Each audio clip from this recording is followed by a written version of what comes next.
আসসালামু আলাইকুম। আমি মোহাম্মদ মোজাম্মেল হক,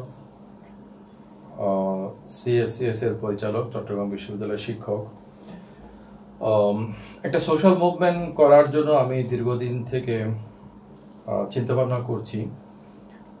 এই ক্ষেত্রে ইসলাম আমাদের জন্য একটা গাইডিং প্রিন্সিপাল হিসেবে কাজ করবে।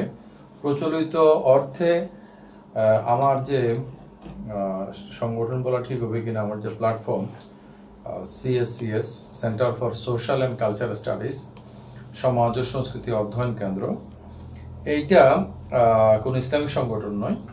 আবার এটাকে সেকুলার সংগঠন বলতে যেটা বোঝায় সেটাও নয়, বরঞ্চ এটি একটি প্ল্যাটফর্ম যেখানের মধ্যে ক্লাসিক্যাল সোশ্যাল ভ্যালুগুলোকে আমরা আপহোল্ড করার চেষ্টা করি। সেই ক্ষেত্রে ইসলামকে একটা আইডিওলজিক্যাল গাইডলাইন বা ব্যাকগ্রাউন্ড, একটা সাপোর্ট হিসেবে আমরা অ্যাকসেপ্ট করি। তাহলে we engage with the people with the norms and values. আমাদের অ্যাপ্রোচ হচ্ছে লজিক অ্যান্ড আর্গুমেন্ট। থিওলজিক্যাল অ্যাপ্রোচে আমরা কাজ করি না। থিওলজিক্যাল অ্যাপ্রোচে আমরা কাজ করি না, সেই হিসাবে এটাকে সেকুলার অ্যাপ্রোচ বলা যায়। আবার এখানে যেহেতু ইসলামী মতাদর্শ একটা গাইডিং প্রিন্সিপাল হিসেবে কাজ করে, সেই হিসেবে হয়তো এটা সেকুলার বলা যাবে না। তো মানুষের জীবনের উন্নয়ন ইত্যাদি বিষয়, ফিলোসফি আমার যে সাবজেক্ট, সেইটি অনুসারে আমি সমাজ নিয়ে কেন কাজ করা শুরু করলাম, সেটা হচ্ছে আমার মানে প্রথম বিষয় যেটা আমি সবার কাছে ক্লিয়ার করতে চাই। সেটা হচ্ছে যে আমরা যদি রাজনীতি, অর্থনীতি, সামরিক প্রতিরক্ষা, এই ধরনের বিষয়গুলোর কথা বলি, এগুলো উপরের লেভেলের কিছু বিষয়। আবার আমরা যদি ধর্ম, আধ্যাত্মিকতা, কনসেপ্ট, ফিলসফি এগুলো বলি, এগুলো হচ্ছে যে আমরা যদি গ্রাউন্ড লেভেলের বলি, সমাজটা হলো মাঝামাঝি একটা জিনিস। তাহলে সামাজিক উন্নয়নের মাধ্যমে একই সাথে আমরা মানে সবকিছুর মধ্যে একটা কি বলা যায় যে এটার আমরা একটা ইম্প্যাক্ট ফেলতে পারবো বলে মনে করি। ওকে, তো আজকে আমি আমার একজন গেস্টের সাথে কথা বলার জন্য বসছি। তো গেস্ট যদি নিজেকে নিজে ইন্ট্রোডিউস করে আর কি। হ্যাঁ, আসসালামু আলাইকুম। আসসালাম।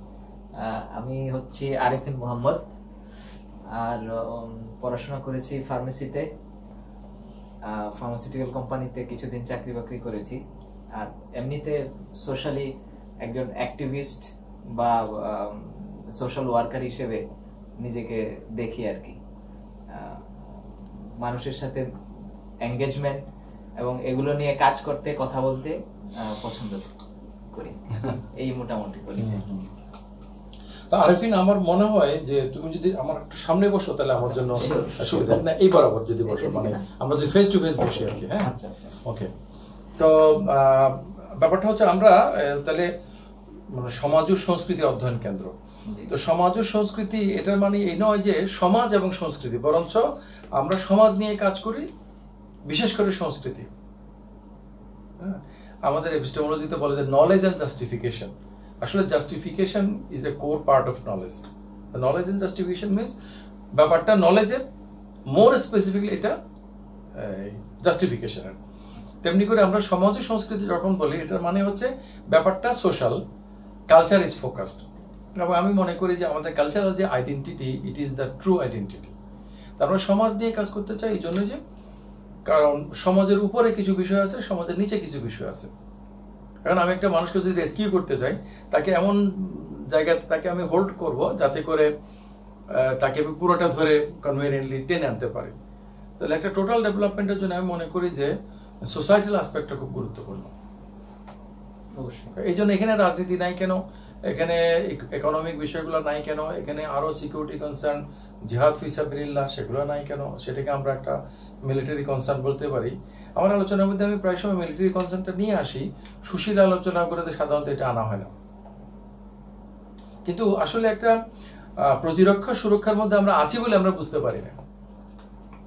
স্টেটলেস সিচুয়েশনে যারা আছে, যেসব এথনিক গ্রুপগুলো আছে, যেমন আমাদের যে রোহিঙ্গারা বা কাশ্মীরের লোকেরা বা এখন ফিলিস্তিনের লোকেরা এটা ফাইট করছে, তো একটা দেশের একটা সুরক্ষার মধ্যে থাকা এটা খুব গুরুত্বপূর্ণ। তো সামওয়ান আমাকে সুরক্ষা দিচ্ছে বলে, একটা প্রোটেকশন দিচ্ছে বলে আমরা এখানে কিন্তু বেসামরিক নাগরিক হিসেবে সুখে শান্তিতে থাকতে পারতেছি। সেজন্য যখন আমরা আদর্শ সমাজের কথা বলবো, সমাজের একটা ফিজিক্যাল যে সুরক্ষা, ফিজিক্যাল যে এটার সুরক্ষা বলাটা ঠিক হবে কিনা, এটা প্রতিরক্ষা বলাটা ভালো, এটা খুব গুরুত্বপূর্ণ। তো প্রতিরক্ষার দিকটা ইসলামে তো জিহাদ ফি সাবিলিল্লাহ হিসেবে বলা হয়। এগুলো খুব ইন্ডিভিজুয়ালি সব গুরুত্বপূর্ণ, ইকোনমিক ব্যাপারগুলো গুরুত্বপূর্ণ, পলিটিক্যাল ব্যাপারগুলো গুরুত্বপূর্ণ, এরকম অনেক বিষয় আছে গুরুত্বপূর্ণ। কিন্তু যখন আমি কোনো কাজ করব, তখন আমাকে সব বিষয় একটু একটু করে না করে, বরঞ্চ আমার ক্যাপাসিটি এবং নেসেসিটি অনুসারে আমার একটা কিছুকে প্রায়োরিটাইজ করা উচিত। আমি প্রায়োরিটাইজ করেছি আমি সোশ্যাল ওয়ার্ক করব। কিন্তু সোশ্যাল ওয়ার্কের কোন ধরনের কাজ করব?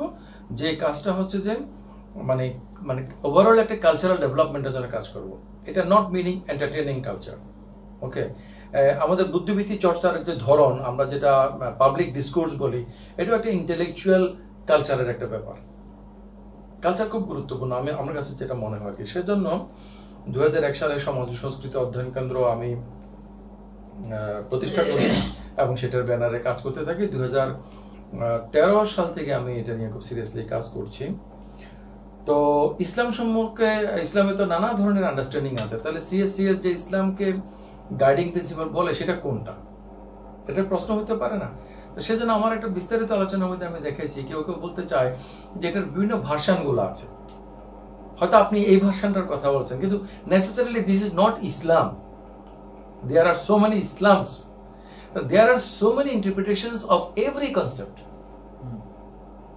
ডেমোক্রেসি বলি, আমরা সোশ্যালিজম বলি, কমিউনিজম বলি, ন্যাশনালিজম বলি, হোয়াট এভার আমরা থিওরি বলি, social related, human enterprise related, এটা কিন্তু মানে সিঙ্গেল একটা ইন্টারপ্রিটেশন, একটা আন্ডারস্ট্যান্ডিং আছে সেটা নয়। এটার মানে এই নয় যে there is no socialism, there is no capitalism, there is no democracy, যেহেতু এটার বিভিন্ন ধরনের ভার্সন আছে। There is no secularism.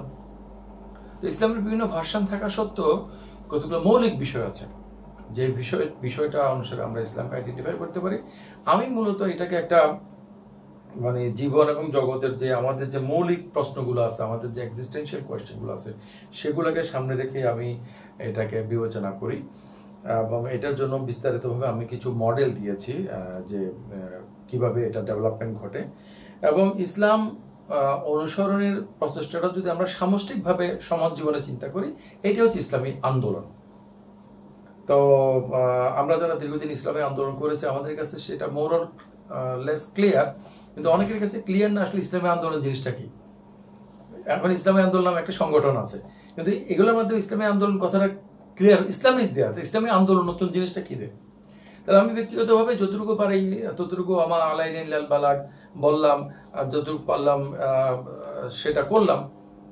এইটা হলো যে ইসলামকে ধর্ম হিসেবে মানা, আর ইসলামকে সমাজ জীবনে সামষ্টিকভাবে একটা বেসিক মানে লাইফ ভিউ হিসেবে সামষ্টিকভাবে মানা, এটা হচ্ছে ইসলামী আন্দোলনের কনসেপ্ট। এবং আমরা সিএসসির পক্ষ থেকে আমরা কিন্তু এটাকে সেভাবে মানে গ্রহণ করি।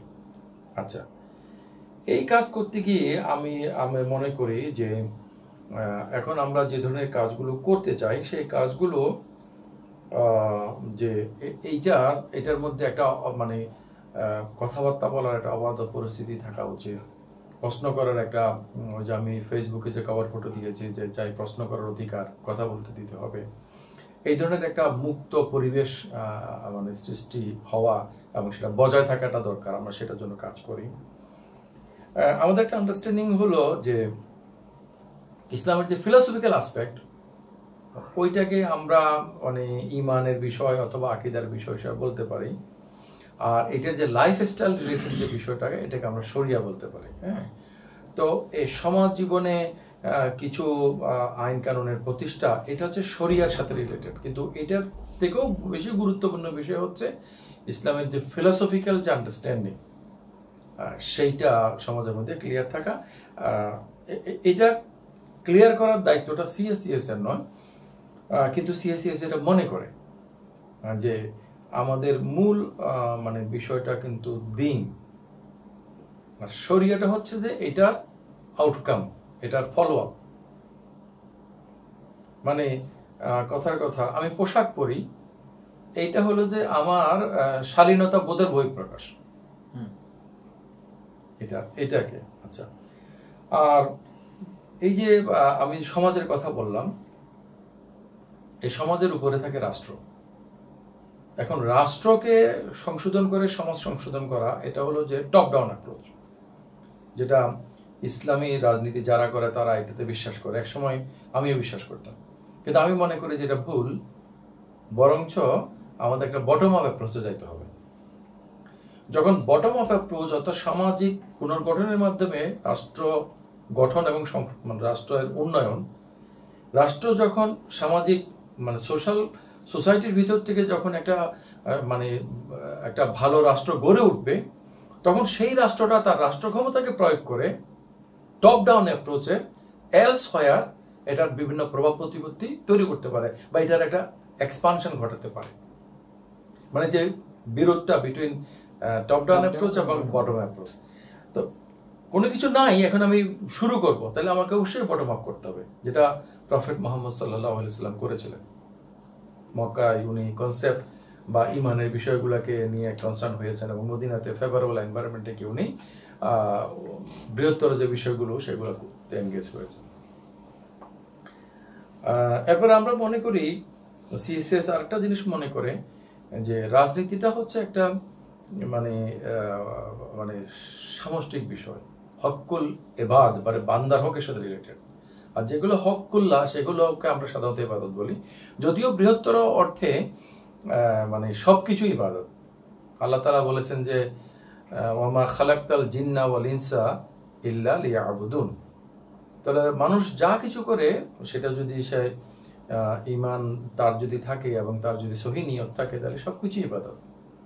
কিন্তু তারপরেও আমরা ওই বিদাতকে ভাগ করার জন্য আমরা ইবাদতকে দুই ভাগে ভাগ করেছি। একটা হচ্ছে যে ইবাদত বলতে আমরা যেটা বুঝি সেটা, আর একটা হলো মুআমালাত অর্থাৎ সামষ্টিক কাজ। তো রাজনীতি এটা হচ্ছে একটা মুআমালাতের বিষয়। এরকম অনেকগুলো মুআমালাতের বিষয় আছে। অর্থনীতি এটা একটা মুআমালাতের বিষয়। উদাহরণ হিসেবে আমরা বলতে পারি যে কেউ যখন জাকাত দিবে, তখন সে এটা বলার দরকার নাই যে আমি জাকাত দিচ্ছি।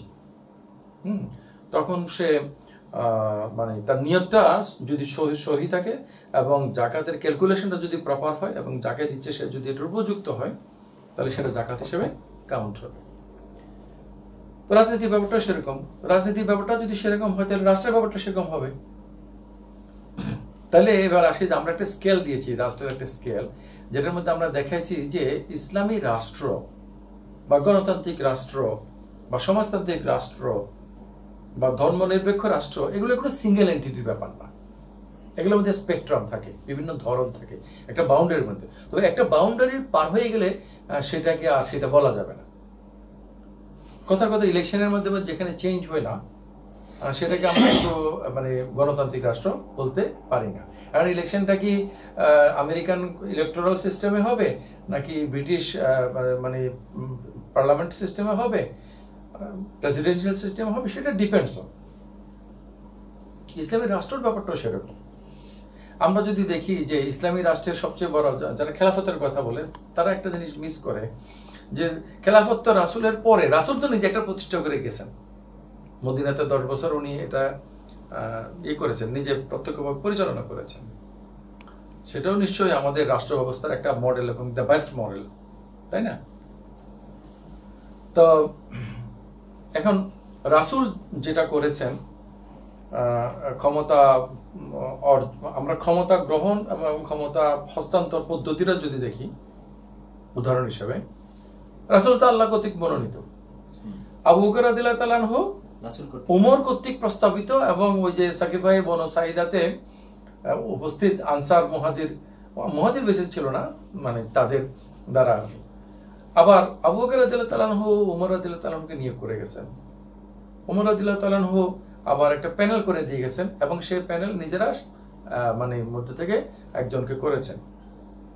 আর ওসমান রাদিয়াল্লাহু তাআলা কিছু বলে যান নাই, বরঞ্চ পূর্ববর্তী খলিফার হত্যাকারীরা সেখানকার নিজেরা যেহেতু তারা ক্ষমতা নিতে পারতেছে না, সেজন্য তারা আলী রাদিয়াল্লাহু তাআলা আনহুকে মানে খলিফা করেছেন। এবং আলী রাদিয়াল্লাহু তাআলা আনহু সেটার জন্য ছিলেন না, মানে এটার জন্য তিনি প্রস্তুত ছিলেন না এবং তিনি চাচ্ছিলেন না, তারা এক প্রকার মানে জোর করেই ওনাকে করেছেন।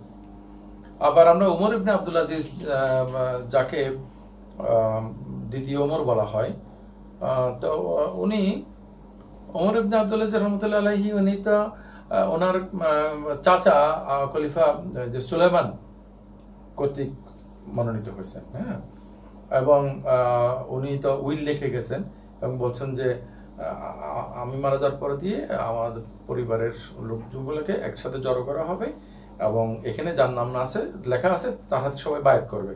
আর গার্ড দেখে উনি আগেই অর্ডার দিয়ে গেছেন যে বায়াত যে করবে না তোমরা তাকে হত্যা করবে, তাই না? আমরা যাদেরকে অ্যাকসেপ্টেবল মনে করি, এই যে 6টা উদাহরণ বললাম, রাসূলুল্লাহ সাল্লাল্লাহু আলাইহি ওয়াসাল্লামের নিজেরটা, 4 জন খলিফা এবং ওমর ইবনে আব্দুল আজিজ, এই 6 জনের পদ্ধতিটা 6 রকম।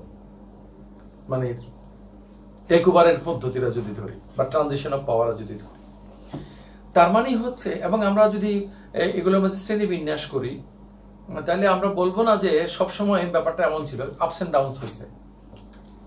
তাহলে আমরা যদি মানে আমাদের বেস্ট ফর্ম কে ধরি, যেটা প্রফেট মুহাম্মদ সাল্লাল্লাহু আলাইহি ওয়াসাল্লাম করেছেন, এটা ইসলামী রাষ্ট্রের একটা বেস্ট ফর্ম। এটা মানে এটা এমন একটা স্ট্যান্ডার্ড যেটাকে এখন যেহেতু কোনো নবী রাসূল আসবে না, তাহলে তার সেটা হবে না। তাহলে এটা বেস্ট। আর মুসলমানদের বসবাসের জন্য ওয়ার্স্ট জায়গা হচ্ছে সেই জায়গাটা যেখানে আল্লাহর কোনো হুকুম পালন করা যায় না, মুসলিম পরিচিতিতে বসবাস করা যায় না। এটা হলো মুসলমানদের জন্য কমপ্লিট জাহেলিয়া। তাহলে কমপ্লিট জাহেলিয়া এবং কমপ্লিট ইকামতে দিন, এর মাঝখানে আছে এই স্পেকট্রামগুলো। তাহলে এখন বাংলাদেশকে আমরা কি দারুল হরব বলবো নাকি দারুল ইসলাম বলবো? আসলে আমরা কোনোটাই বলতে পারতেছি না। উদাহরণ হিসেবে যদি বলা যায়, কি বলবো সেটা ভিন্ন আলোচনা। আমরা বলতে চাচ্ছি যে ইসলামিক স্টেট একটা সিঙ্গেল এন্টিটি না, এটা বিভিন্ন ফর্ম আছে, বিভিন্ন স্পেকট্রাম হইতে পারে, কোনোটা লোয়ার কোয়ালিটি, কোনোটা হায়ার কোয়ালিটি, এরকম আর কি। তো যে সমাজের মধ্যে ইসলামের বিধিবিধানগুলো অধিকতর স্বাচ্ছন্দ্যে বসবাস করা যায়, সেটা অধিকতর ইসলাম সম্মত রাষ্ট্র।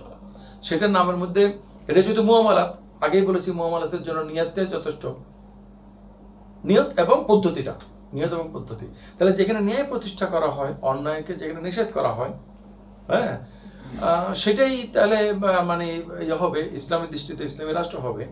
সেটার নাম ইসলামী রাষ্ট্র অমুক, এটা বলারও দরকার পড়ে না। আর এই কথাটাও একটা রিডান্ডেন্সি, কারণ রাষ্ট্র তো একটা টেরিটোরিয়াল একটা ব্যাপার। হ্যাঁ, এটা বলা হয় যে ওয়েস্টফেলিয়া চুক্তির মাধ্যমে এটা মানে উদ্ভূত হয়। তো যে জিনিসটা হয়েছেই মানে মাত্র কয়েক শতাব্দী আগে, তো সেইটাকে আমরা মানে ইকামতে দিনের মাধ্যমে যেটা বলি, এই যে যারা খেলাফতের কথা বলে তারা খেলাফত রাষ্ট্রের কথা বলে। খেলাফত রাষ্ট্র কেন হবে? এই ধরনের কতগুলো ইন্টেলেকচুয়াল ইস্যুস আছে, সেগুলোকে আমরা তুলেছি এবং সেগুলো এক ধরনের সমাধান করার চেষ্টা করেছি যে ইসলামী রাষ্ট্র একটা সিঙ্গেল এন্টিটি না, বরং এটা নানা ধরনের স্পেকট্রাম থাকতে পারে। এই একটা সিভিল ডেমোক্রেটিক স্টেট যেখানে মুসলমানরা তাদের ইবাদত যা আছে, নামাজ, রোজা, হজ, যাকাত, এগুলো করতে পারে, তাদের পারিবারিক আইনগুলো করতে পারে, বা কিছু তাদের সামাজিক আইনও তারা করতে পারে, বৃহত্তর রাষ্ট্রীয় ইত্যাদি বিষয়গুলো সেখানে নাই। কথা কথা সে চাইলে সুদ থেকে বেঁচে থাকতে পারে, ওকে, কিন্তু রাষ্ট্রটা সুদের মাধ্যমে চলতেছে। তাহলে এই রাষ্ট্র আর যেখানে মুসলমানরা ইসলাম পরিচয় টিকতেই পারে না, এই দুটার মধ্যে পার্থক্য আছে এটা আর কি। তো যারা ইসলামী রাষ্ট্রকে একটা ব্ল্যাক অ্যান্ড হোয়াইট একটা বাইনারি হিসেবে দেখে, আমরা দেখেছি যে সেটা আসলে ভুল। বরঞ্চ রাসূলুল্লাহ সাল্লাল্লাহু আলাইহি ওয়াসাল্লাম নিজেই যেটা করেছেন, উনি মদিনাতে হিজরত করার পরে প্রথম হিজরিতে, আমরা যদি মদিনার রাষ্ট্র বলি আলোচনায় সুবিধার্থে, সেটার যে চেহারা মধ্য পর্যায়ে শেষের দিকে, সেটা কিন্তু সেরকম নয়। এটার বিভিন্ন ডেভেলপমেন্টাল ফেজ আছে। আবার ওনার ইন্তেকালের পরে যদিও আল্লাহ তাআলা বলেছেন যে দিনকে আমি সম্পূর্ণ করে দিয়েছি, তারপর আমরা দেখি যে অনেক অ্যাডমিনিস্ট্রেটিভ, লেজিসলেটিভ, ইকোনমিক অনেকগুলো বিষয় পরবর্তী খলিফাদের আমলে এগুলো প্রবর্তিত হয়েছে, যেগুলো ইসলামিক ল হিসেবে এখন আমরা ইনহেরিট করেছি। তো সেই জন্য ইসলামী রাষ্ট্র নিয়ে এই যে ভুল বোঝাবুঝি, এইটাকে আমরা দূর করতে চাই এবং আমরা মনে করি যে একটা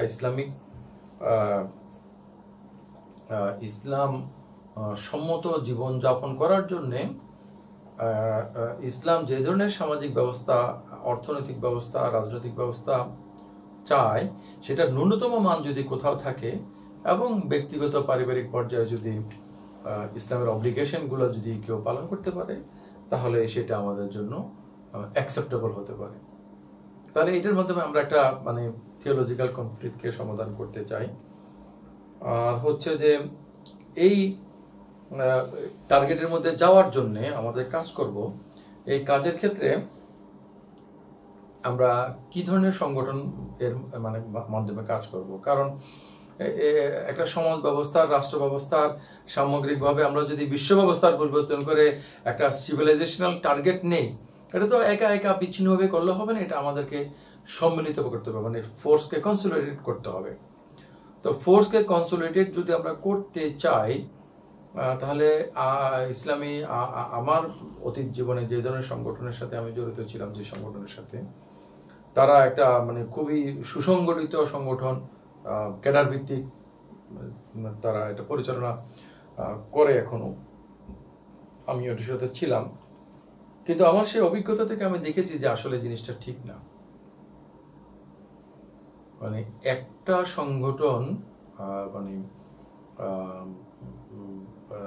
মানে উদ্যোগে এই জিনিসটা হওয়ার নয়। বর্তমান পরিবেশ পরিস্থিতি, বর্তমান যে সামাজিক ব্যবস্থা, বর্তমান যে অর্থনৈতিক ব্যবস্থা, বিশ্ব ব্যবস্থা, যোগাযোগ, বিজ্ঞান, প্রযুক্তি সবকিছু এত হয়েছে যে একটা একক সংগঠনের পক্ষে একটা সমাজ এবং রাষ্ট্রের সবকিছু সামাল দেওয়া, সেটার জন্য তৈরি করা এবং সেটা পরিচালনা করা, এটা আসলে অসম্ভব। এবং আমাদের সেই পূর্বতন সাংগঠনিক ব্যবস্থায় আমরা দেখেছি যে মানে একই ব্যক্তি সে রাজনীতি এর সাথে ইনভলভ হয়, সে আদর্শের কথা বলে, সে সামাজিক বিভিন্ন কাজগুলো সম্পন্ন করার চেষ্টা করে। এইটা আসলে মানুষের ইনার যে পটেনশিয়ালিটি, এটার সাথে মিলে না। ওকে, একটা এলাকার মধ্যে সাহিত্য সংস্কৃতি মনা লোকগুলো রাজনীতি মনা লোকগুলোর সাথে বসতেছে, এতে করে বিপরীতমুখী প্রবণতার লোকেরা পরস্পরকে কিন্তু আটকে দিচ্ছে। কারণ সবাই মিলে একসাথে সম্মিলিত সিদ্ধান্তের মধ্যে আগাইতে হয়, ও তো ওটা বোঝে না, ও একটা বোঝে না। মানে এটার বেসিক অ্যাসাম্পশন হচ্ছে যে কোনো মানুষের মধ্যে কিন্তু সব ধরনের কোয়ালিটিস গুলো না, এক একজন এক একভাবে ইয়েতে। তাহলে এখানে কোন ধরনের সংগঠন কায়েম করতে হবে? এখানে সংগঠনটা কায়েম করতে হবে যে একটা আমরা যেটাকে বলি যে গুচ্ছ পদ্ধতি সংগঠন। এবং এই গুচ্ছ পদ্ধতির সংগঠন অর্থাৎ যারা যে ধরনের কাজের সাথে ইনভলভ হতে চায়, তারা সেই ধরনের কাজের সাথে ইনভলভ হবে এবং বাদ বাকি কাজের সাথে সে হবে না, প্রত্যক্ষভাবে জড়িত হবে না। তার একটা সাপোর্ট থাকবে, অকেশনাল পার্টিসিপেশন থাকতে পারে। এটা একটা উদাহরণ হলো, কথার কথা যারা রাজনীতি করবে না, এরা রাজনীতি সম্বন্ধে সচেতন থাকবে এবং রাজনৈতিক যখন মানে প্রয়োজন দেখা দিবে তখন সে পার্টিসিপেট করবে। সাপোজ যখন ইলেকশন আসবে তখন সে একটা মানে যোগ্য দলকে ভোট দিবে। ওকে, আবার যারা রাজনীতি করবে তারা আবার একই সাথে বুদ্ধিবৃত্তি চর্চা করা বা একই সাথে সে ধর্মীয় নেতা হিসেবে ভূমিকা পালন করা, ওটা সে করবে না। কিন্তু বুদ্ধিজীবীরা যে কাজগুলো করে তাদের সাথে প্রয়োজনে কোলাবোরেট করবে এবং ধর্মীয় কাজকর্মগুলো সামাল দেওয়ার ক্ষেত্রে তাদেরকে সে কোঅপারেট করবে। আবার যারা ধর্মীয় হিসেবে ব্যক্তিত্ব হিসেবে কাজ করবে, তারা একই সাথে রাজনীতি করা, আবার একই সাথে সে অন্যান্য কাজগুলো করা যেগুলো আসলে এটার সাথে ম্যাচ করে না, সেটা সে করবে না। তাহলে এই যে মানে অর্থাৎ এটাকে আমরা বোঝানোর সুবিধার জন্য যদি বলি যে পেশা ভিত্তিক, পেশা আসলে ঠিক না, মানে এটা যে মানে যাদের অ্যাপটিটিউড অনুসারে। আমরা যদি বলি স্টুডেন্টের মধ্যে কিন্তু বিভিন্ন রকম আছে, মানে ঝোঁক প্রবণতা এক একজনের এক এক রকম। এভাবে করে যার যেরকম ঝোঁক প্রবণতা সেভাবে কাজ করবে এবং এই ধরনের সাংগঠনিক ব্যবস্থাপনার মধ্যে মানে একটা স্বচ্ছতা থাকতে হবে। মানে আদেশ এবং আমরা বলি যে আনুগত্যের ভারসাম্য, এইভাবে আমি শিখে আসছি ট্রেডিশনাল ইসলামিক মুভমেন্ট থেকে। পরে আমি দেখলাম যে আদেশ আনুগত্যের ভারসাম্য এই কথাটাই ভুল। আমি যেটা পাল্লা ধরি এটার এই পাশে এটা যদি থাকে, ওই পাশেও এটার মানে সম ওজনের কিছু একটা দিয়ে এটাকে ব্যালেন্স করতে হবে। তা আদেশ থাকলে তো আনুগত্য থাকবে, আনুগত্য ছাড়া তো আদেশ হতে পারে। দুইটার মধ্যে অন্টোলজিক্যাল রিলেশনটা নেসেসিটি রিলেশন।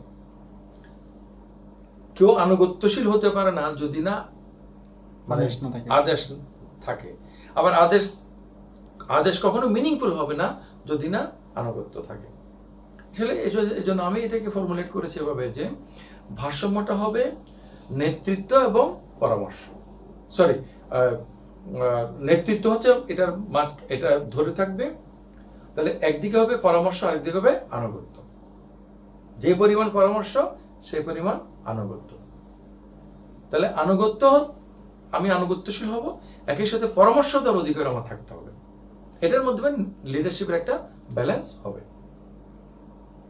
মানে ট্রেডিশনাল ইসলামিক মুভমেন্ট কেন ফেল করেছে, কিছু পলিটিক্যাল ইম্প্যাক্ট এবং কিছু ইনডাইরেক্টলি কিছু সোশ্যাল ইম্প্যাক্ট তৈরি করা ছাড়া যেভাবে এটা সফল হওয়ার কথা ছিল, আমার দৃষ্টিতে এইটার মানে বেসিক স্ট্রাকচারের মধ্যে কিছু ইন্টেলেকচুয়াল ফ্ল আছে। তো হিসাবে যেটা মিলবে না সেটা কিন্তু বাস্তবেও মিলবে না। মানে আমরা যদি একটা বিল্ডিং করার সময় ডিজাইন এটাকে না মিলাই যদি করতে থাকি, এক পর্যায়ে মিলে যাবে, এক পর্যায়ে কিন্তু মিলবে না, আগে মিলে ফেলতে হবে, সেই অনুসারে এটা করতে হবে। তাহলে এই যে মানে আমরা যদি বলি যে মানে সমাজের বৃহত্তর যে বিষয়গুলো অর্থনৈতিক, রাজনৈতিক, সাংস্কৃতিক, সবগুলো বিষয় দুনিয়াতে কোনো কিছু কিন্তু মানে উল্টাপাল্টা ভাবে ঘটানো, সবকিছুর একটা নিয়ম আছে, একটা ছক আছে, একটা মানে এটার একটা গতি আছে, সেই অনুসারে আমাকে কাজটা করলে সেটা মিলে যাবে। তাহলে ক্যাডার ভিত্তিক সংগঠনে যেখানে দেখা গেল যে উপরের লোকেরা কি করছে, নিচের লোকেরা কিছুই জানে না, out of good wish, out of নেতৃত্ব, আনুগত্য একটা কিছু, সেটা কিন্তু আসলে হয় না। তাই সেজন্য আমরা বলেছি যে এই ধরনের সংগঠনের মধ্যে মানে পরামর্শ এবং আনুগত্যের মধ্যে ভারসাম্য প্রতিষ্ঠার মাধ্যমে নেতৃত্ব প্রতিষ্ঠা করতে হবে, এবং নেতৃত্বটা সমাজ থেকে উঠে আসতে হবে। এবং যারা কমন পিপল আছে তারাও এই যে মানে পৃথিবীর যে বার্ষিক গতির মতো, একটা হলো ডেলি ঘুরে, আরটা হলো যে বছর একবার ঘুরে আসে, ওই যে লাটিন যেভাবে নিজের উপরে ঘুরে আবার চারিদিকে ঘুরে। তাহলে এক্সপার্টরা নিজেরা সিদ্ধান্ত নিবে, কিন্তু কমন পিপল সেখানে অ্যাক্সেস পাবে, তারা আসলে কিভাবে করতেছে হোলিস্টিক্যালি তারা জানবে। তো এইভাবে যখন লোকেরা জানবে যে কি হচ্ছে এবং তার পরামর্শটা যদি সঠিক হয়, যদিও সে অনেক দূরের মানুষ, হয়তো সাধারণ একজন ব্যক্তি, কিন্তু তার কথাটা ওয়েটি হওয়ার কারণে সেটা অ্যাকসেপ্টেড হচ্ছে, তখন সে ফিল করবে, মানে নিজেকে সে পার্টিসিপেটেড ফিল করবে। এবং একজন সাধারণ ব্যক্তির পরামর্শ অনুসারে সংগঠন একটা বড় ডিসিশন নিছে, এটার কারণে বাকিরাও কিন্তু এনকারেজ ফিল করবে, হয়তো লটারি জেতার মতো, আমি তো জিততে পারি, আমি যদি সঠিক কথা বলতে পারি আমার কথাটা হবে। আচ্ছা, আর একটা প্রশ্ন আমি এরকম করি যে মানে এই গুচ্ছভিত্তিক সংগঠন এইটা আবার বিকেন্দ্রীকৃত হইতে হবে, ডিসেন্ট্রালাইজড। কেউ বলতে পারে যে সেন্ট্রালাইজেশন না হলে সংগঠন কিভাবে হবে? আসলে দুটো জিনিসকে এখানে আমরা গুলিয়ে ফেলি।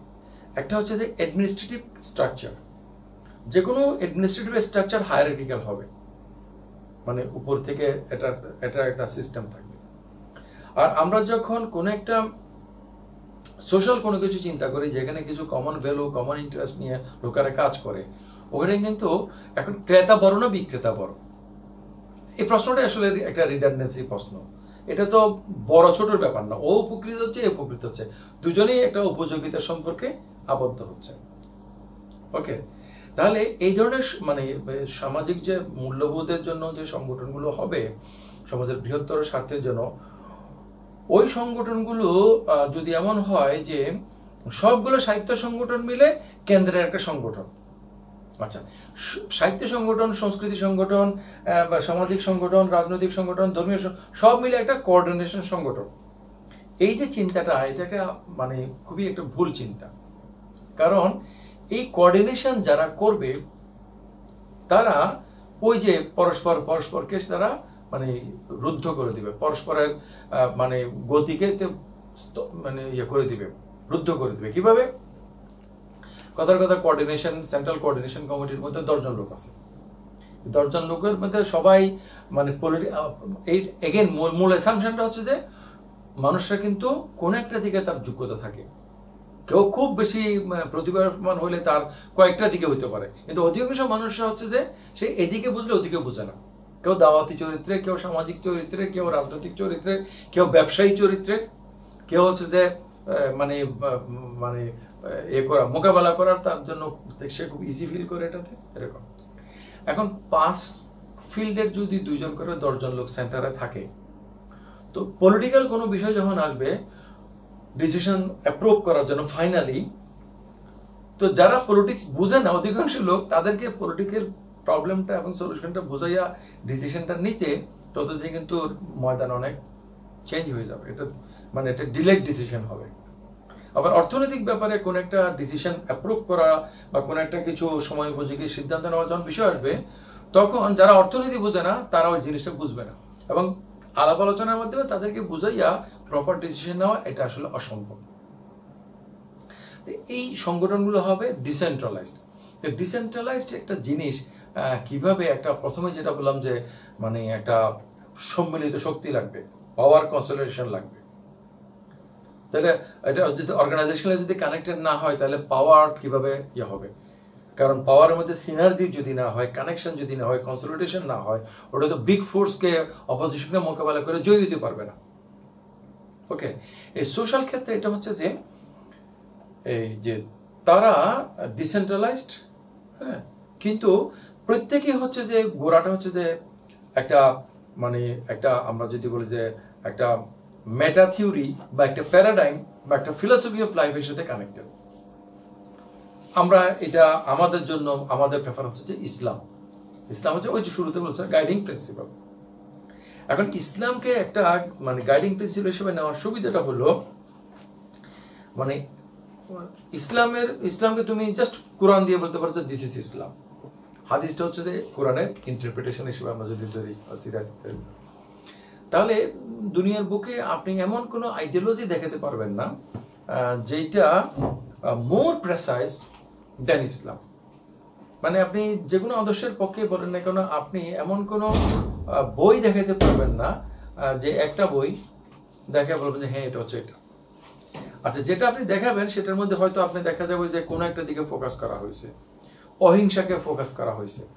ওকে, এখন নন ভায়োলেন্স দিয়ে তো তোমার সমাজ রাষ্ট্র চলবে না। আবার কোনো একটাতে দেখা গেল যে মানে ভায়োলেন্স, ফাইটিং এগুলোকে ফোকাস করা হয়েছে। তাহলে এই যে মানে বিকেন্দ্রীকৃত সংগঠনগুলো, এই সংগঠনগুলো যখন তারা বলবে যে হ্যাঁ আমরা ইসলাম দ্বারা গাইডেড, তাহলে সে যখন কোনো ইসলামের বিপক্ষে কোনো কিছু বলবে, তখন ইসলামের যে অথরিটি কোরআন হাদিস, সেখান থেকে সে রেফারেন্স তুলে তোমাকে দেখাবে যে তোমার এই কাজটা তো এটা হয়নি। তখন সে এটার একটা মানে এক্সপ্লেনেশন দিবে। না হলে তো মানে তার কনস্টিটিউয়েন্সি থাকতেছে না, মানে আমি দোহাই দিচ্ছি ইসলামের, অথচ আমার কাজটা ইসলাম সম্মত হচ্ছে না। কথার কথা এখন আমারই অনেক কাজ মনে করি ইসলাম সম্মত হচ্ছে না। কথার কথা কেউ মনে করলো যে হাফ শার্ট পরাটা ইসলাম বিরোধী, কথার কথা, এটা কিন্তু রিয়েলি ব্যাপারটা সেরকম না। কেউ বললো, তখন আমি বললাম যে হ্যাঁ আমি এই কাজটা করছি, এটা ইসলাম অ্যাপ্রুভ করে না, কিন্তু আমি এখন যে পজিশনে আছি আমার এখন সিচুয়েশন অনুসারে আমার জন্য এটা বেটার, এই জন্য আমি এটা করছি। তাহলে এভাবে আমরা যখন একটা অ্যাকাউন্টেবিলিটির একটা জায়গা খুঁজে পাবো, যে জায়গাটা মেটা থিওরিটা হচ্ছে ইসলাম, আর লোকেরা কাজ করছে নিজের পটেনশিয়ালিটি অনুসারে, তাহলে এরা মনে করলো যে এরা এভাবে মানে সাহিত্য চর্চা করবে। আর একটা গ্রুপ বললো যে না আমি তো তোমাকে পছন্দ করি না বা ওনাকে ভালো লাগে না, আমি আলাদা করে এটা করব। যখন আমরা একটা সেন্ট্রালাইজড অর্গানাইজেশন সিস্টেমের দিকে আসবো, তখন কিন্তু ওই যে কারেক্টনেসের ব্যাপার আসবে, যে আমার অনুসারে তুমি কারেক্ট কিনা। এখন সিএসসিএস বলতেছে যে আপনি সমাজের জন্য কাজ করেন, আপনি সিএসসিএস এর মেম্বার হওয়ার দরকার নাই। হ্যাঁ, ইভেন আপনি যে সিএসসিএস দ্বারা মোটিভেটেড অথবা এটাকে সাপোর্টিভ, এটারও বলার দরকার নাই। এভাবে আমি পার্সোনালি অনেককে মোটিভেট করেছি, বিভিন্ন বিষয় উদ্বুদ্ধ করেছি বা গাইড করেছি, কিন্তু আমরা এটা ক্লেম করি না। এই জন্য আমাদের কাজে তেমন ভলিউমও দেখা যায় না যে আসলে আমরা কি কি করতেছি। আমরা ওভারঅল একটা ইম্প্যাক্ট ফেলার চেষ্টা করতেছি। আমাদের এটা হলো যে লোকেরা যার যার মতো করে কাজ করবে, এবং এই কাজ করার ক্ষেত্রে তারা যেহেতু তারা মূল্যবোধ নিয়ে কাজ করে, সমাজের মধ্যে কাজ করে, সমাজের গঠনটা হচ্ছে যে সমতল ধর্মী। ওই উদ্যোগটার মধ্যে কিন্তু আবার একটা থাকবে, হায়ারার্কি থাকবে। আমরা তিনজন একসাথে যাচ্ছি, যাত্রী হিসেবে আমরা সবাই সমান, কিন্তু প্র্যাকটিক্যালি কাজটা করার জন্য আমরা তোমাকে দায়িত্ব দিলাম বা ওনাকে দায়িত্ব দিলাম বা ওনার পরে আমি, এভাবে একটা হায়ারার্কি প্র্যাকটিক্যালি থাকবে। কিন্তু ওইটা মানে কাজের মানে ইয়ে করবে না, ডিটারমিন করবে না যে সিদ্ধান্তটা ওরাই নিবে যারা হচ্ছে যে ফার্স্ট ক্যাটাগরির ক্যাডার এবং তারা দ্বিতীয়দেরকে, এরকম কোনো কিছু না। কারণ যখন আমরা একটা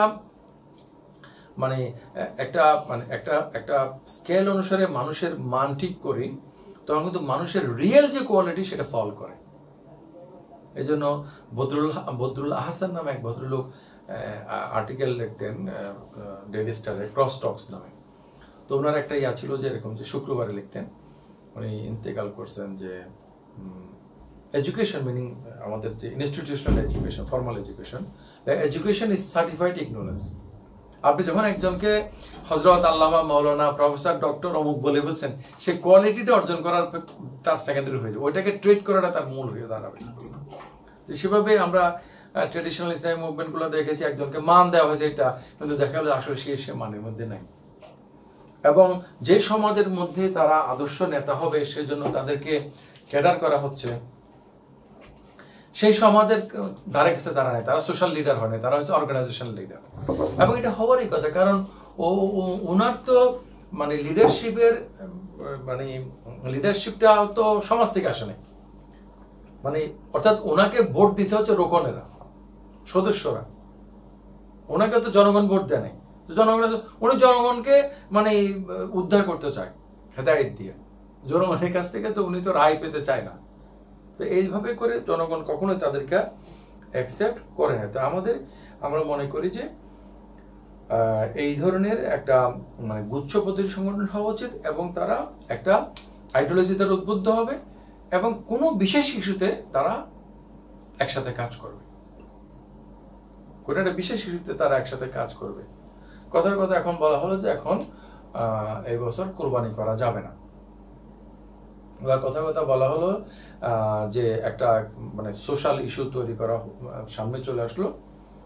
যেমন আমরা সিএসির পক্ষ থেকে আমরা নারীদের মসজিদের ব্যাপারে বই প্রকাশ করছি, এবং সব দিক থেকে লোকেরা কিন্তু আমাদেরকে সমর্থন করছে, এবং যারা সমর্থন করছে তারা কিন্তু নেসেসারিলি বলে নাই যে সিএসসি সেটা উদ্যোগ নিয়েছে আমি সমর্থন করতেছি। কিন্তু আমাদের অনুবাদ প্রকাশ ইত্যাদি, বিশেষ করে জুবায়ের যেভাবে কাজ করেছে, তাতে করে মানে এটা তো সোশ্যাল মিডিয়াতে কয়েকদিনের একটা ট্রেন্ডই ছিল যে সবাই নারীদের মসজিদে নামাজ পড়ার অধিকার নিয়ে কথা বলছে। তো এইভাবে করে আমরা মনে করি যে একটা ইস্যু ভিত্তিক ঐক্য গড়ে উঠবে, আবার ইস্যুটা শেষ যার যার মতো করে হবে। আমার ধারণায় আমি দেখেছি যে মানুষ মানুষ সাধারণত এন্টি এস্টাবলিশমেন্ট, এক চেহারা সে বারবার দেখতে চায় না। ওই যে মান্না সালোয়ার খাওয়ানোর পরেও কিন্তু বনু ইসরাইল লোকেরা বলছে না যে আমাদেরকে আদা পেঁয়াজ তারপরে এইসব খাবার দাবার আমাদের লাগবে, আমরা এগুলোতে বিরক্ত। এরকম দুনিয়ার অনেক দেশে দেখেছে যে সরকার সবকিছু করে দিছে, তারপরেও তারা যেটা পায় না সেটাই পেতে চায়। তো সেজন্য এখানে এমন একটা এনভায়রনমেন্ট হবে যে সবাই এই আদর্শ দ্বারা পরিচালিত, কিন্তু এই আদর্শকে কেউ এভাবে ধারণ করে, কেউ এভাবে ধারণ করে। জনগণ কখনো একে সমর্থন করে, বা কেউ এদেরকে সমর্থন করে, কেউ ওদেরকে সমর্থন করে। এভাবে নানা পলিসি নানা কিছু নিয়ে বিরোধ হবে। মানে এমন একটা ইসলামিক সংগঠনগুলো, কেন আমরা ইসলামিক সংগঠন করি না? কারণ ইসলামিক সংগঠন মনে করছে না দলাদলি করা যাবে না, বিরোধ করা যাবে না, কোন্দল করা যাবে না, কম্পিটিশন করা যাবে না। এগুলা না করার কারণে তাদের মধ্যে লিডারশিপের কিন্তু প্রপার গ্রোথ হয় না। মানে আমরা যদি প্রাণী জগতে দেখি, প্র্যাকটিক্যালি দেখি, মানুষের সমাজে দেখি, কম্পিটিশন ছাড়া কোনো কোয়ালিটি ডেভেলপ করবে না। হ্যাঁ, তো আর এই জন্য এই কেন্দ্রীয় সমন্বয়ের ধারণাটা আমি এখানের মধ্যে মানে অ্যাপ্রুভ করি না। তারপরে আমরা এখানে ব্যক্তির যে এজেন্সি, এটাকে ডেভেলপ করার পক্ষে। ওই যে মানে মাছ তুলে তুলে না খাওয়াইয়া তাকে পুকুরটা চেনে দেওয়া। তো ট্রেডিশনাল ইসলামিক সংগঠনগুলো, হোয়াট এভার সংগঠন, আদর্শবাদী সংগঠনগুলো, আমরা যেহেতু ইসলাম মেজরিটি, এখানে আমি একটা ইসলামিক সংগঠনের সাথে ছিলাম, সেই হিসেবে বারবার এই জিনিসটা আসে। তাহলে আমি তো একটা জিনিস, আরটা হলো যে আমার এজেন্সি, তা আমার এজেন্সি না হলে তাহলে ইমান আনে কে? আমার এজেন্সি না হলে আল্লাহর বান্দা হিসেবে নিজেকে সাপোর্ট করে কে? হ্যাঁ, আল্লাহর খলিফা হিসেবে কে স্ট্যান্ড করে? তো ওই এজেন্সিটা লাগবে। আল্লাহ তাআলা আল্লামা ইকবাল যেটা বলেছেন যে তোমার খুদির উন্নয়ন করো, তার মানে আমার মানে I have to have the self dignity. Allah আমাকে যে যোগ্যতাটা দিয়েছে সেটা আমি করে দেখাবো। আবার কালেকটিভ এফোর্টের মাধ্যমে কোনো ক্রিয়েটিভ কাজ হয় না। ইভেন আমরা পলিটিক্যাল লিডারশিপকে যদি একটা কালেকটিভ মানে একটা মানে ক্রিয়েটিভ কাজ হিসেবে ধরি, ক্যারিজমেটিক লিডারকে, তাকে কিন্তু দাঁড়াইতে হয় যে আমি বলছি on behalf of my own people or I am the leader. আমরা এরকম দেখি ইসলামিক ইয়াতে দেখি যে নামাজ পড়তে গেলে আমি যদি দেখি যে যারা আছে তাদের বেকারের তুলনায় আমি যোগ্য, তখন কিন্তু আমাকে ক্লেম করতে হবে। এবং আমি যদি ক্লেম না করি, ওরা যদি নামাজ পড়াতে গিয়ে যদি কোনো ভুল করে, তাহলে কিন্তু ও কারো নামাজই হবে না। এটা কিন্তু একটা মাসলা। তার মানে হচ্ছে যে আমার এটা ক্লেম করতে হবে। তো এই ক্লেম করতে গিয়ে আমি মনে করি যে মানুষের যে এজেন্সি এইটা ইয়ে করা উচিত। এবং মডেলটা হচ্ছে আমরা একটা দেখেছি ওখানের মধ্যে যে একটা বড় গাছ, সেটা শাখা প্রশাখা চারিদিকে, তার একটা বিরাট সংগঠন, সেন্ট্রালাইজড, ওয়াল অর্গানাইজড। এটা সুবিধাটা হচ্ছে যে এখান থেকে একটা রিসোর্স নিয়ে আমি ওখানের মধ্যে ডিস্ট্রিবিউট করলাম যেটা ওখানের মধ্যে নাই। এটা একটা সুবিধার ব্যাপার। এই হিসেবে ছাত্র জীবনে আমরা ছাত্রীদের ইসলামী সংগঠন যে আছে সেটার প্রোগ্রাম হবে, আমরা গিয়া চাকসুতে গিয়া সেখানে চেয়ার টেয়ার মানে ব্যানার ট্যানার লাগাই সেগুলো করে দিয়ে আসছি। ওকে, অসুবিধাটা হলো যে তাদের ব্যানার আমরা টানায় দিয়ে আসছি, তাদের চেয়ার আমরা সেট করে আসছি, যার কারণে সংগঠন গড়ে তোলার তাদের যেটা ওনারশিপ এবং এটার প্রতি যে ডেডিকেশন সেটা হয় না। কারণ আমাদের ভাইরা তো আমাদেরকে প্রোটেকশন করবে। তারপরে এই যে আমি জায়ান্ট ট্রি মডেল বলছি বর্তমানে যেটা আছে সেন্ট্রালাইজ সিস্টেম, এটার বিরাট একটা অসুবিধা হলো যে এই বড় গাছের কোনো এক জায়গাতে যখন একটা মানে সমস্যা হইলো, একটা রোগ লাগলো, এটা পুরো গাছের মধ্যে ছড়াই পড়লো। আমাদের আর্টস ফ্যাকাল্টি বিল্ডিং এ যে মানে আমাদের যে পুরোনো বিল্ডিং গুলো আছে সেগুলোতে এটা মেনটেন করছে, নতুনগুলো করছে কিনা আমি ঠিক জানি না। কদ্দুর হেঁটে গেলে দেখবেন যে ফ্লোরের মধ্যে এই এতটুকু ইঞ্চিখানির মতো ফাঁকা জায়গা। তার মানে হচ্ছে একটা বোম পরে যদি বিল্ডিং এর যেখানে পড়বে বিল্ডিং এর শুধু সেই অংশটাই ভাঙবে, বাকি অংশগুলো একদম অক্ষত থেকে যাবে।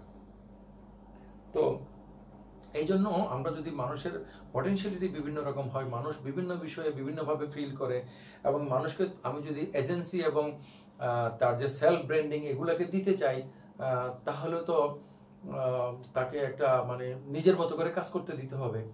তো এই সব কিছুর জন্য আমি এটাকে মানে ইয়ে করছি এভাবে যে মডেলটা এভাবে যে একটা হোয়াইট গার্ডেন, এটা বিরাট সূর্যের আলোর নিচে প্রত্যেকটা গাছ মাটির সাথে কানেক্টেড, একই সূর্যের আলো একই মাটি থেকে তারা পুষ্টি গ্রহণ করে, কিন্তু যার যার পটেনশিয়ালিটির মতো যার যার গড়ে ওঠে।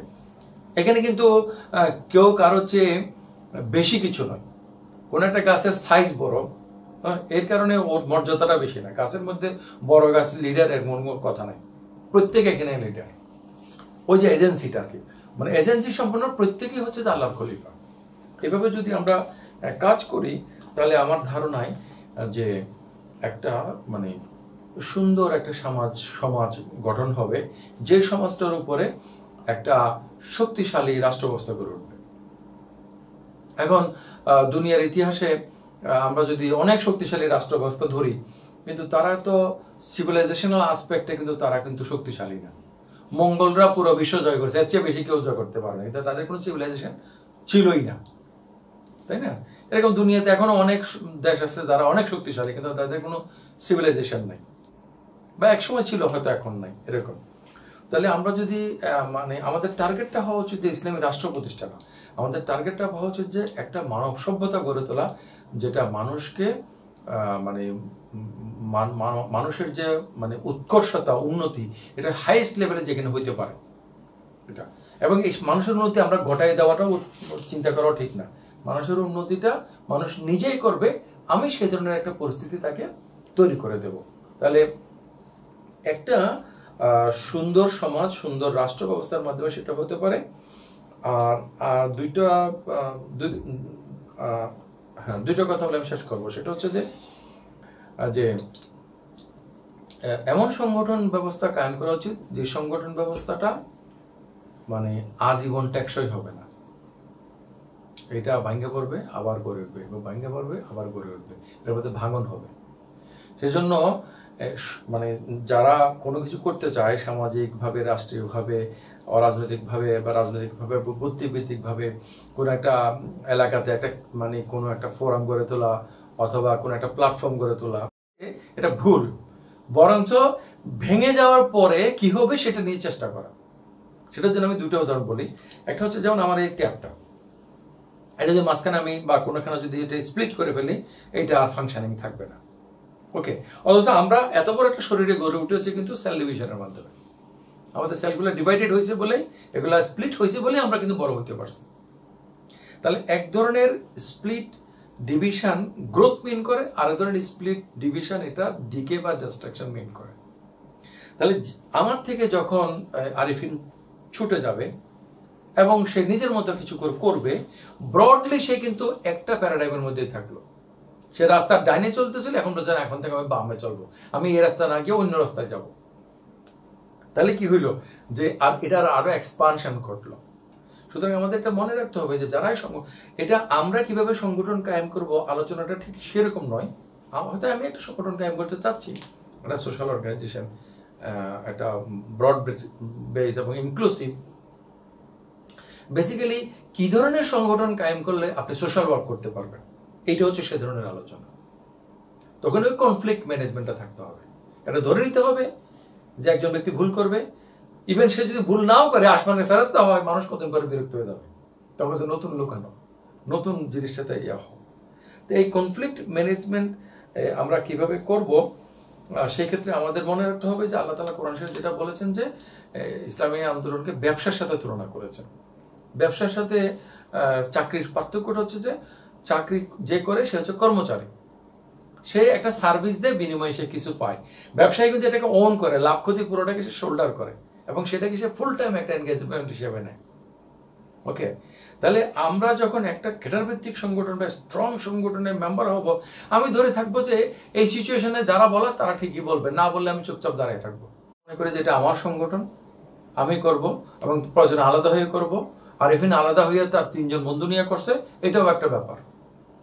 এখানে এমন কোন থিওলজিক্যাল মানে প্রবলেম এসে পড়বে না যে খালা রিফকাতুল ইসলামি মিন উনুকি, সে গলা থেকে ইসলামের রশি খুলে দিছে, ইল্লা ইউরাজা, ফিরে আসার আগ পর্যন্ত।